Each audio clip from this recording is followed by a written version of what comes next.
Everyone, welcome to my channel. आज इस tutorial में हम लोग सीखेंगे जेनेटिक्स के एक बहुत इम्पॉर्टेंट पार्ट के बारे में जिसको हम मोनोहाइब्रिड क्रॉस कहते हैं। मोनोहाइब्रिड क्रॉस एक ऐसा क्रॉस है जहाँ पर हम लोग एक सिंगल ट्रेट के बारे में, सिंगल कैरेक्टर के बारे में ही स्टडी करते हैं। ये सबसे पहले मेंडल ने स्टडी किया था जब उन्होंने अपनी स्टडी के टाइम पर गार्डन की प्लांट पाइसम सेटिवम के ऊपर उन्होंने स्टडी किया था। So monohybrid cross it is used to study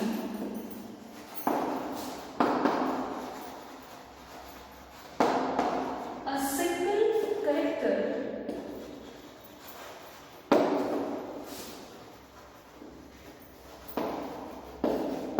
for example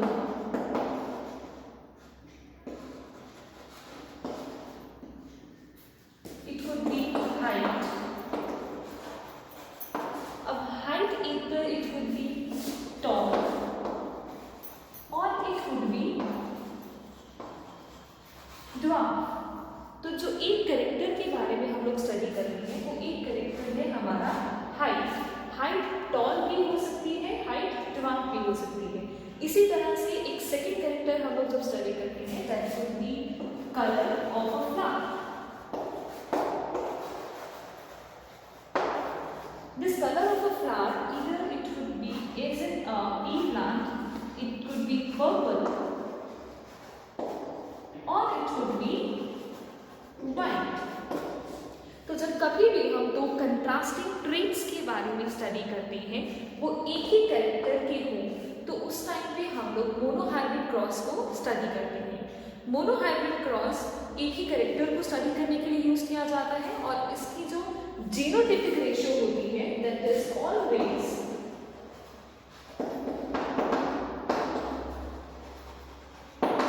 it is always 1:2:1 and इसी तरह से इसकी जो फिनोटाइपिक रेशियो होती है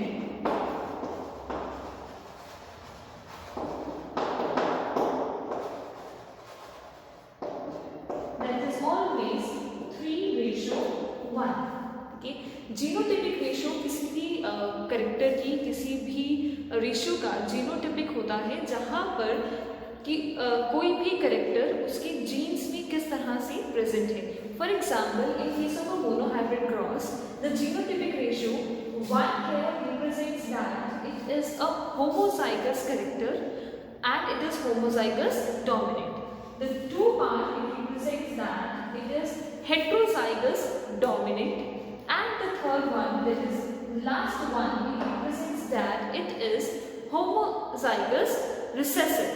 So जीनोटाइपिक रेशियो हमें ये बताती है कि कोई भी कैरेक्टर का जेनेटिक लेवल पर उसकी रिप्रेजेंटेशन किस तरह से है। एंड फिनोटाइपिक रेशियो हमें ये बताती है कि कोई भी कैरेक्टर जो है वो बाहर से दिखने में कैसा है। जैसे कि यहाँ पर 3 it is for the dominant character and 1 is for the recessive character. So now let's study about how to draw this monohybrid cross. तो एक monohybrid cross draw करने के लिए मैं सबसे पहले I'll take an example that I'll have a parent which is male and the parent is homozygous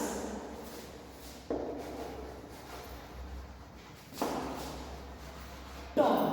तो इस तरह से होमोजाइगस टॉल पेरेंट होने का मतलब है कि उस पेरेंट के जो कैरेक्टर्स हैं, जो उसका जीन है that could be either I have that is capital T।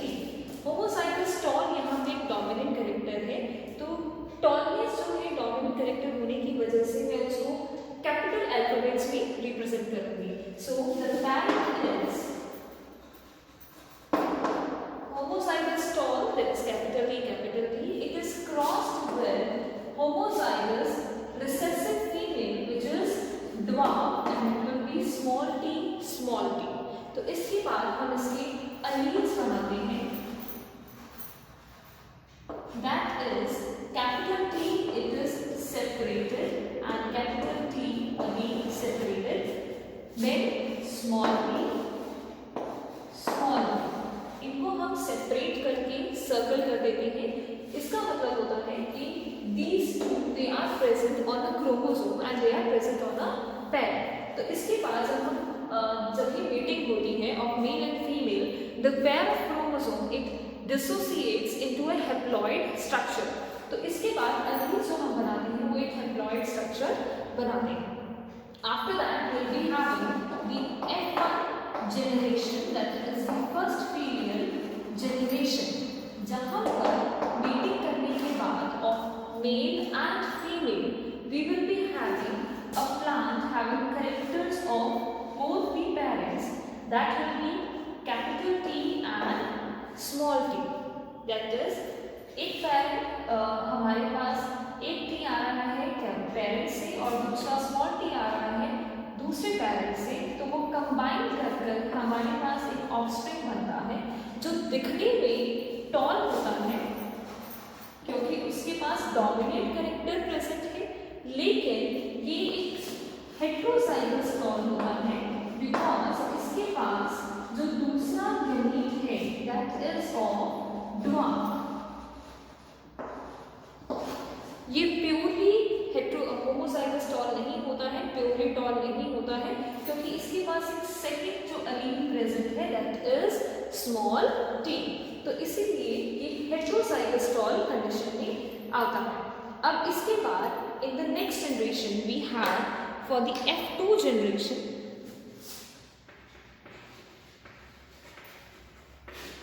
F2 generation के लिए हम लोग इसी की सेल्फिंग करते हैं.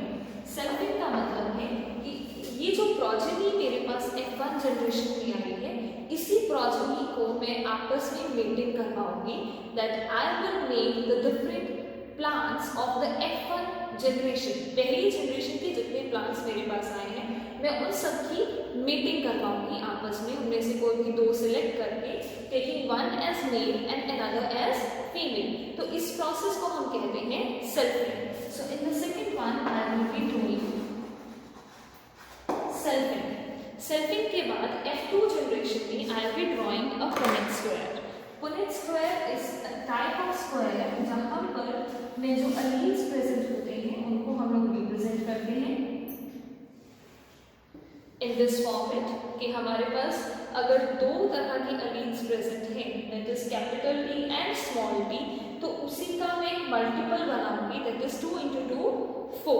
That will I'll be having the power square of this number of alleles.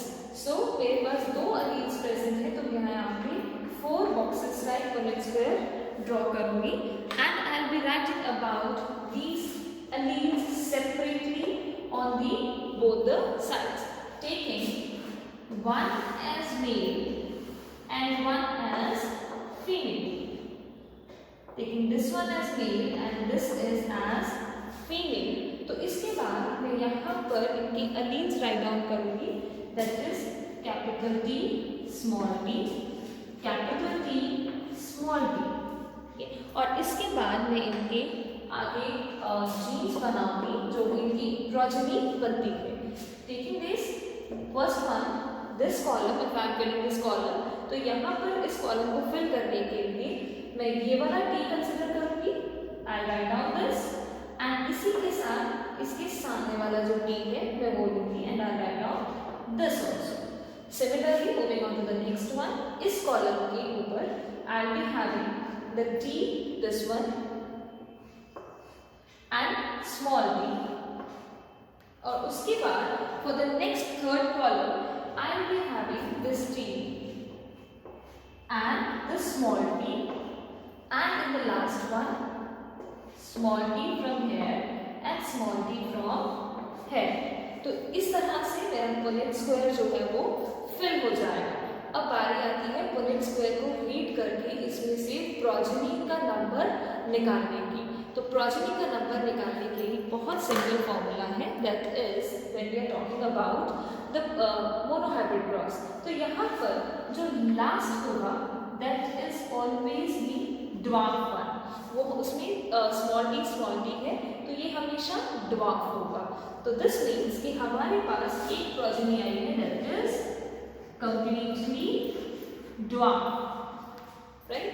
Then the next one की इन सभी में in number 1, 2 and in number 3, इन तीनों में हमारे पास एक कैपिटल T जरूर है in any of the case.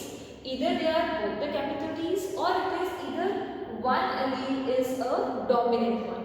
तो इसीलिए इसकी जो रिप्रेजेंट होगी कि इसका जो फिनोटाइप होगा दैट विल बी टॉल. ये दिखने में हमें टॉल दिखाई देगा.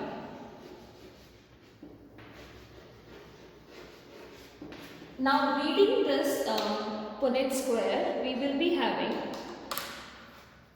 the phenotypic ratio.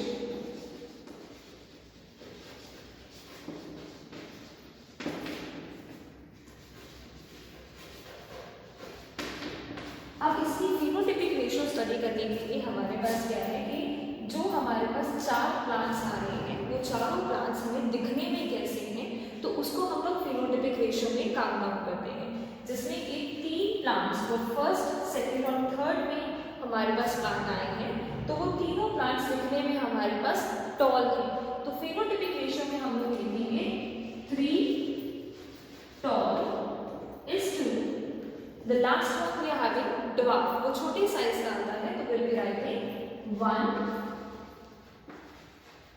dwarf. तो इसीलिए हमारे पास जो phenotypic ratio आती है दैट इज 3:1.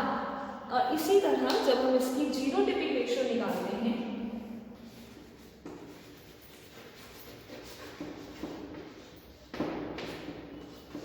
जीनोटाइपिक रेशियो का मतलब होता है कि कोई भी प्लांट हमें दिखने में कैसा है और उसका जेनेटिक मेकअप किस तरह का है. तो अगर हम जेनेटिक मेकअप की बात करते हैं यहाँ पे 2 चीजें आती हैं, होमोजाइगस एंड हेट्रोजाइगस. होमोजाइगस का मतलब होता है कि जो 2 अलील्स प्रेजेंट हैं किसी भी कैरेक्टर के in any organism are the both alleles of the same kind. जैसे कि पेरेंट देखा कि दोनों ही अलील्स जो हैं they are of the same kind. कि अगर कैपिटल T प्रेजेंट है फॉर टॉलनेस तो this is the homozygous condition. लेकिन जो हमारे पास प्रोजेनी आई थी उस प्रोजेनी में क्या था हमारे पास that we were having the different kind of alleles that either it was capital T and small t. 2 अलग-अलग तरह के हमारे पास इसमें alleles आए थे. तो इस तरह की कंडीशन को हम कहते हैं हेट्रोजाइगस कंडीशन, जहां पर कोई भी कैरेक्टर के alleles 2 alleles वो अलग-अलग तरह के, एक डोमिनेंट हो एक रिसेसिव हो. तो इस तरह की कंडीशन को हम लोग कहते हैं हेट्रोजाइगस कंडीशन. तो जब भी हम जीनोटाइपिक रेशियो लिखते हैं तो हम होमोजाइगस और हेट्रोजाइगस कंडीशन को भी कंसिडर करते हैं. Now here when we are talking about the very first condition, तो वेरी फर्स्ट कंडीशन में क्या है हमारे पास इन द फर्स्ट बॉक्स हमारे पास जो 2 अलील्स प्रेजेंट हैं these 2 alleles are capital T, दोनों ही सेम है. तो we will be writing down over here that we are having 1 homozygous tall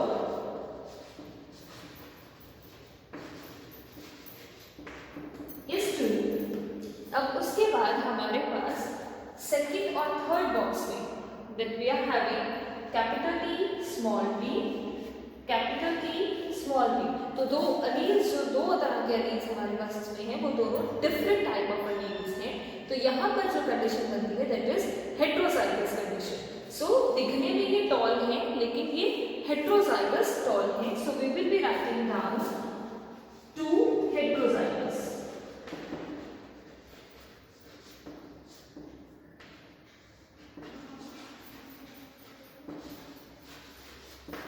is 2. and now talking about the fourth box that is कि यहाँ पर जो हमारे पास alleles हैं, ठीक है, ये दोनों alleles जो होते हैं ये हमारे पास सेम काइंड के हैं. दोनों ही ड्वार्फ हैं, छोटे हैं, रिसेसिव हैं, लेकिन दोनों ही हमारे पास एक ही काइंड के हैं. तो we will be writing down over here 1 homozygous dwarf.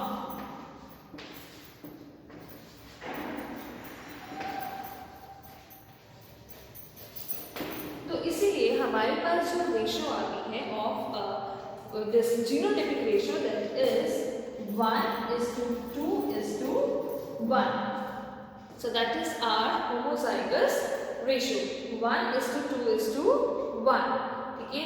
So this is about the monohybrid cross, जहाँ पर हमें रेशियो याद रखनी बहुत ज़्यादा इम्पोर्टेंट है. That in case of phenotypic ratio we are having 3:1. The phenotypic ratio is 3:1 and the genotypic ratio is 1:2:1. The law of dominance. This is the first law of genetics that was given by Mendel based on his monohybrid cross. The law of dominance, it states that when two different alleles are present in any one organism of any of the particular character, then the dominant allele will express itself and will suppress the recessive allele.